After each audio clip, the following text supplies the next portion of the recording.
but change is still met with like, whoa, you know, who are you? What are you? What are you trying to do to our sport? And that is tough. You know, like I said, I think it's changing a little bit, but like it still feels like this thing that's really difficult to break into if you're anybody that's different in any sort of way. That doesn't even have to be sexuality. Of course, that has to do with race, that has to do with gender, that has to do with so many different things. I think hockey on its surface level is still very much like a straight white men's sport. So I was born in Michigan. Sort of moved around a bunch as a kid, moved in the suburbs of Chicago, lived in Orange County, California for a bit. That's actually where I am right now. Currently live full-time in LA though. But growing up was really into sports from a big sports family, and hockey was a big part of that. Being from Michigan, it's kind of in your blood, and certainly coming from a big sports family like I did, there really wasn't any question of whether or not hockey was going to be a big part of my life. And I'm very happy that it has been. It also doesn't hurt that, you know, when I was sort of in my very formative years growing up, the Detroit Red Wings were the best team in the league and winning Stanley Cups. And I have so many amazing memories from that, but grew up in a big hockey family. I never played myself. My brother did. And so, you know better than anybody, if you have a family member who plays hockey, you know, hockey's your life. So I grew up in rinks. I grew up going to tournaments. You know, our vacations were my brother's hockey tournaments wherever we were going. So hockey kind of ran my life.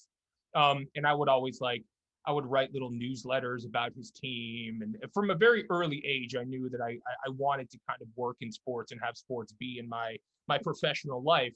And so as I got older, I really sort of zeroed in on that. I went to Michigan State for college. I studied journalism there. I worked for the athletic communications department when I was there, which involved staffing all of the home hockey games, which was amazing, and really just immersing myself in the athletic department and everything that entailed. It was a lovely experience. And then after that, I worked at Fox Sports Detroit in Detroit for 2 years after school, which in many ways was kind of a dream job. Growing up a huge Detroit sports fan, getting to work all of those games, be in studio, do all that stuff, was really a thrill. It wasn't perfect. You know, working in sports media, I think especially back then, I mean, I say back then, it's, you know, not even 10 years ago, I'm aging myself, but it wasn't perfect. It wasn't the best setting. There were a lot of people sort of in charge that didn't feel like they liked me very much. And I think you can connect the dots perhaps to figure out why.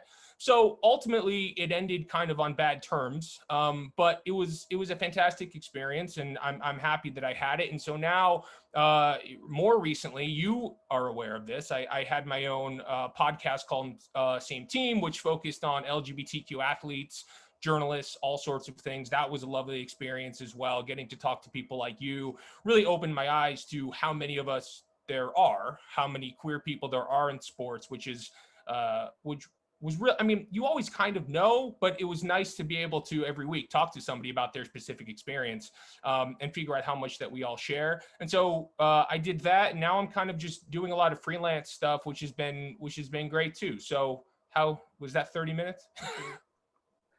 That's awesome. You touched on this a little bit, but how did Daniel get into hockey?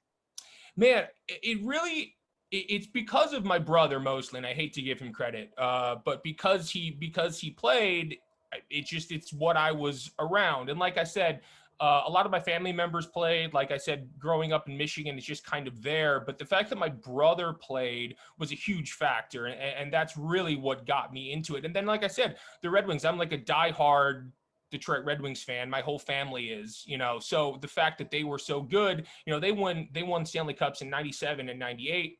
I'm 9 and 10 years old at that point, which is like the most formative time of like a young sports fan's life. So the fact that they were so good then was huge, flying in for the parades, because we had moved away from Michigan at the time. So we would fly in for the parades. I mean, it's a big deal, Brock. The Red Wings are a big deal in this family.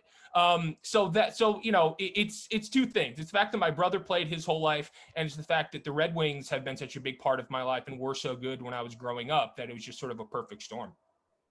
Yeah, and they're doing a really good job of keeping you on board as a fan lately. Listen, Listen, Brock, the rebuild is underway. The rebuild is going well.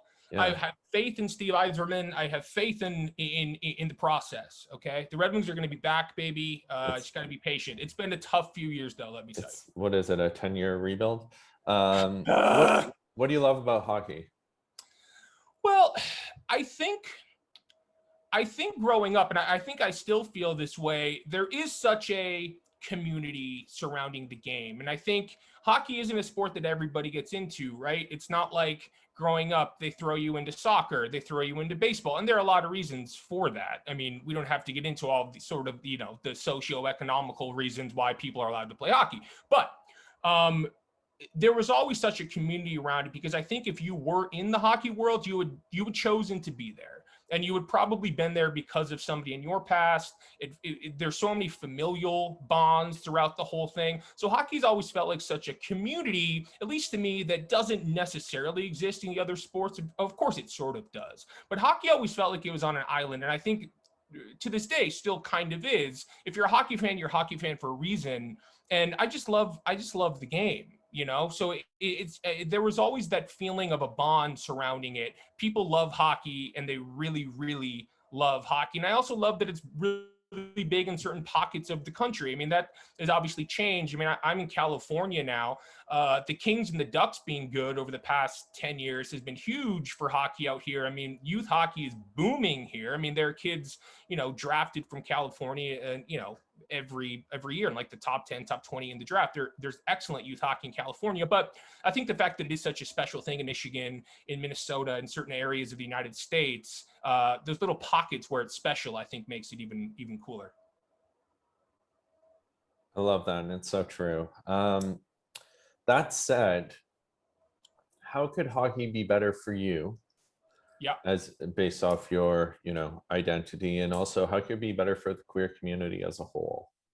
Well, this is something that I think about a lot, because I think growing up, one of the things that I loved about hockey was kind of the stuff that I shy away from a little bit now.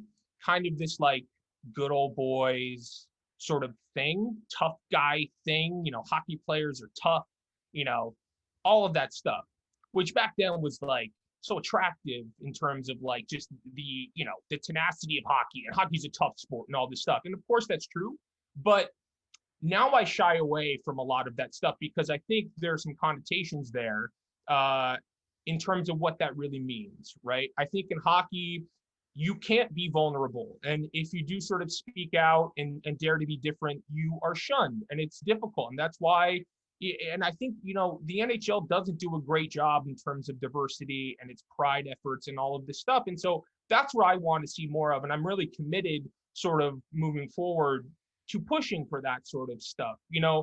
It's a problem across all sports, obviously, but I think especially in hockey, there is still this sort of like good old boy, tough guy thing where it's difficult to chip away at that, because I think any sort of diversity in hockey, and this is changing slowly, albeit, but change is still met with like, whoa, who are you? What are you? What are you trying to do to our sport? And that is tough.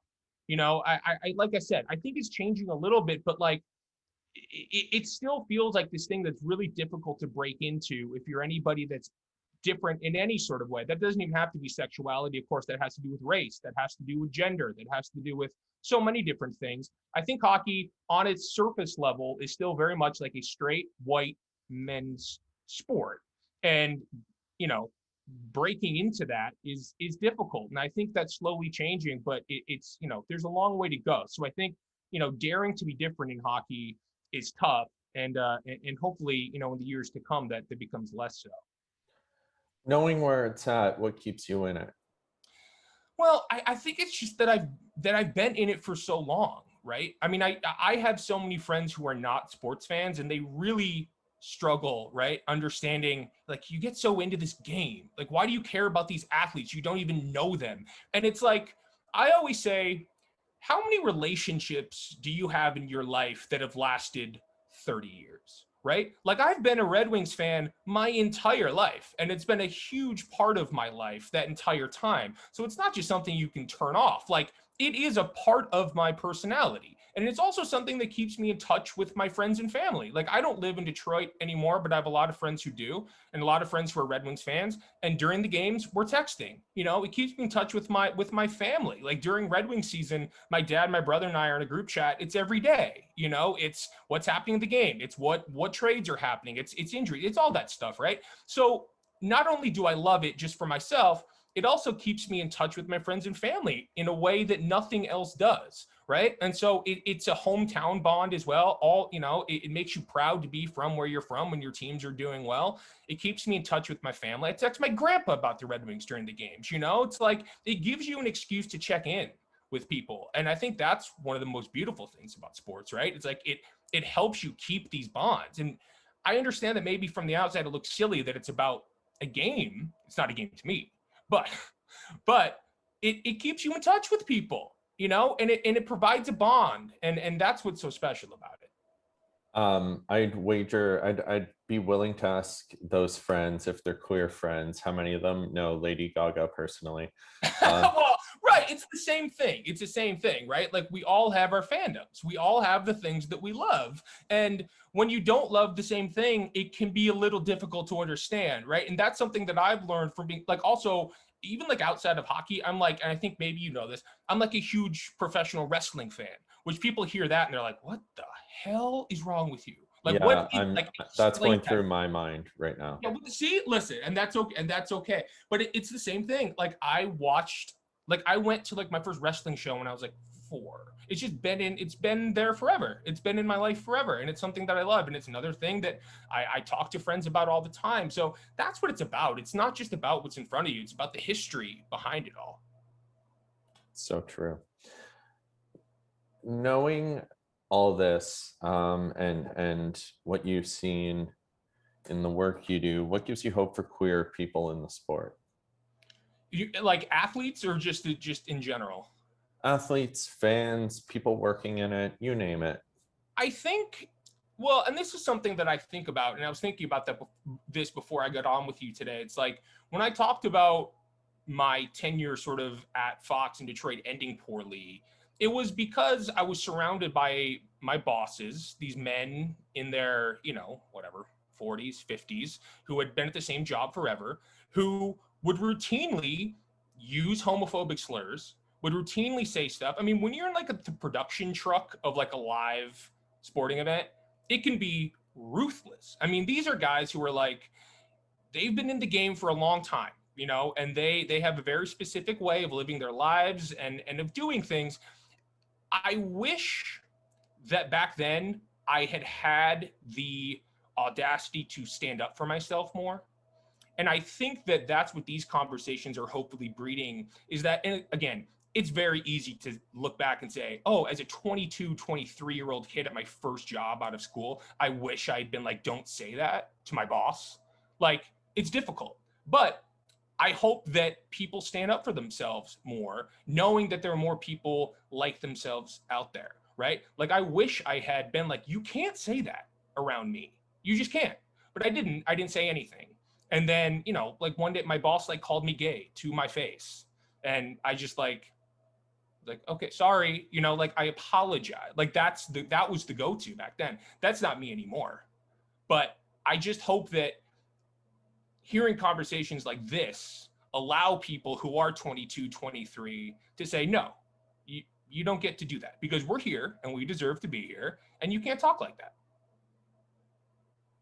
So true, and thank you for sharing that. I mean, Yeah. that's Please. it's a lot of shit to go through, and I'm sorry Oh, that happened to you. Is there anything else you'd like to add? man, well, you know, I mean, I thank you for doing all of this, and that's what, like I said, the podcast really taught me.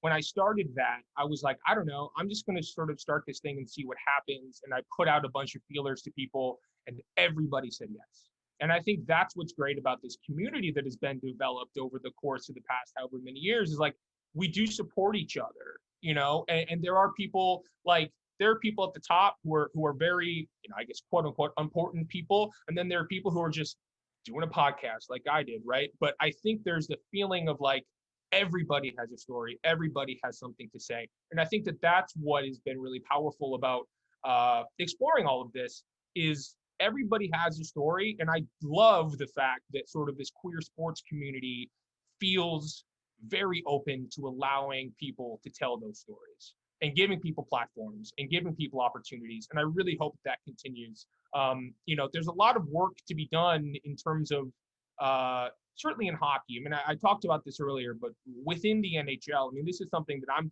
trying to speak into existence now. I mean, I was talking to a friend of mine yesterday about really wanting to help out next season with the Red Wings and their pride stuff because they don't do enough. They do the bare minimum, So I think it's about taking chances and putting yourself out there and telling your story because there's somebody who will relate and appreciate it. And that just builds, it's a snowball. It just keeps going. So be vocal, tell your stories and get out there and be active in terms of what you want and saying how you feel because, we all deserve to be here. It's funny when I started this and it was, brought up because the NHL decided to center allies for Pride this year. Sure. I said, well, and people were really upset. So I said, well, I'll center queer folks and decided to do this. And when I did, so many people were like, well, I don't really have a story. I'm not that interesting. And then I'm like, well, do it anyway. Just come on. And the whole point is to have people critically think and analyze. It's not about your trauma. We know that trauma exists, but it's how do we evolve it and what are the good and the bad and to show that you exist and that we all exist in this space. Yeah. And by the end, so many people were like, wow, I didn't realize I had so much to say or share or voice. And like you're saying, those voices, every single voice is important. Yeah. Yeah. Well, that even I would wager to say that everybody who is a queer person who likes sports has a story to tell. There's something there. And it could be the most minuscule thing. It doesn't matter. That's important too, like telling the small stuff. That's big as well. Everybody has something to say. There's somebody who's going to relate to each of us differently. Yeah, of course. Yeah. Especially as queer people where our families aren't necessarily queer. So to have that relatability is so important. Totally. Daniel, I want to thank you so much. I appreciate you. I appreciate your voice and continue to push for, shifts and evolution in the sport. Thank you. I will, my friend. Thank you for the time. Thanks for doing this.